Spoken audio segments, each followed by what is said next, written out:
greatest trick the devil ever played would be to convince the world that he is God. The entity called Jehovah or Allah or Yahweh or God was for the Gnostics the demiurge, a kind of demon. He's the chief of the archons, who are sort of evil angels that mingle with humanity and lead us onto paths that are hostile to the nature of the soul. And he's a malicious, egotistical, minor supernatural. He's jealous, he's angry, he tells Abraham to murder his own son. He's a ghastly creature. Actually, if you look at the statements and behavior of this entity in the Old Testament, and we're told that we are the creature who's going to dominate the world. There's all sorts of really horrible ideas in that miasma of texts, and sitting at the top of it is this thing which, from the Gnostic point of view, wasn't God at all. Who's the bad guy in the Garden of Eden story? The serpent. Okay? He goes to Adam and Eve, he goes to Eve, and he says, you have to have knowledge of good and evil. You've got to eat from the tree of knowledge of good and evil. And that's portrayed as a terrible thing that he did. And it's the fall of man, supposedly the fall of man. From the Gnostic point of view, the serpent is the hero of the story. The serpent is the good guy because, from the Gnostic point of view, knowledge of good and evil is essential for the progress of the soul. If we live in a farmed, protected universe where we're just these kind of meat robots without any consciousness, and we don't know any difference between good and evil, and we can't make any choices, how can we possibly grow? How can we possibly develop? We live in a university of duality. I'm not saying, that's a phrase used by a friend of mine, I'm not saying that duality is all there is, but the suggestion is that on this plane of existence, duality has lessons to teach us, and that's what good and evil are about. So it's fascinating when we look at the Gnostic image of the tree of life that it's a psychedelic mushroom. Not a tree, but a visionary agent. So, for eating of the tree of knowledge of good and evil, Adam and Eve are driven out of the garden in humiliating ways, beaten about the bottom with the edge of swords.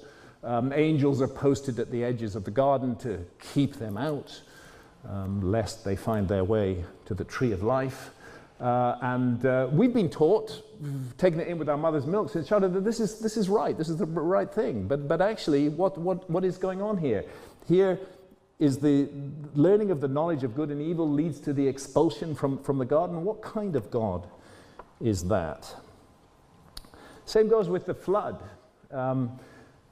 According to the Gnostics, it was not inflicted to punish evil, but to punish humanity for having risen so high and to take the light, the gnosis that was growing amongst men, and the survivors were thrown into great distraction and into a life of toil so that mankind might be occupied with worldly affairs and might not have the opportunity of being devoted to the human spirit. The Gnostic notion is that there is a divine spark within all of us, and that the demiurge and the archons, their project is to snuff that divine spark out.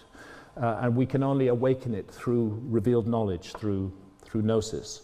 And the suggestion is that that revealed knowledge for the Gnostics was connected with psychedelic experience. Throughout history, those who've sought the liberating gnosis have been persecuted. And although the stamping out of early Gnosticism in the Middle East goes back to about the 400s AD, 500s, there was a more recent form of Gnosticism which found its way into southern France. And these are the famous Cathars who lived in the area that we call the Languedoc or Occitania today. They were in many ways an extraordinarily beautiful civilization.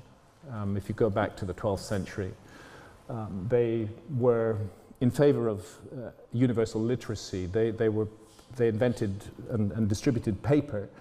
They believed in the absolute equality of men and women. It was the Cathar society that produced the troubadours and their amazing art. It was a flourishing civilization that would have moved, I think, in interesting directions of human freedom if it had been allowed to evolve. But they had one problem, which is that they regarded the Pope as the agent of the devil on earth. And that was a very dangerous thing to do in the 12th century. And as a result, a crusade was declared against them. It was called the Albigensian Crusades, named after the town of Albi, one of the Cathar towns. And really terrible things happened. This army came down from northern France, you know, seething with harm and anger, and they entered into the Cathar lands and they just murdered everybody. There was one famous occasion when one of the generals came to the leader of the crusade and pointed out that some Catholics were living in the city of Béziers. What was to be done about them? And the pontiff, the leader simply said, kill them all. God will choose his own. God will know his own. Horrible, horrible incident of genocide and ethnic cleansing in the relatively recent past. And of course, the burnings at the stake. Consider what it takes, the mental state you've got to be in to burn a fellow human being at the stake. I mean, I can't think of a more ghastly way to die.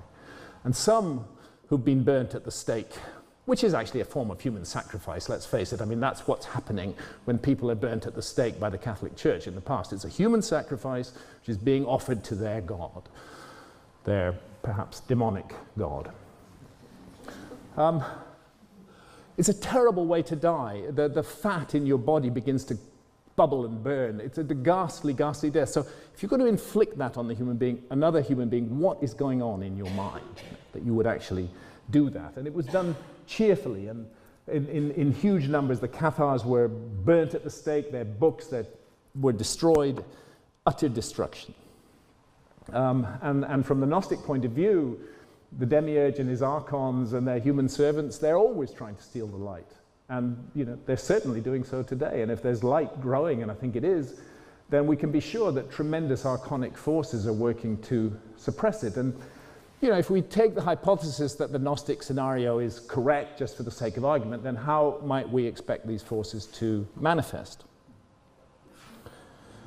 Well, like this.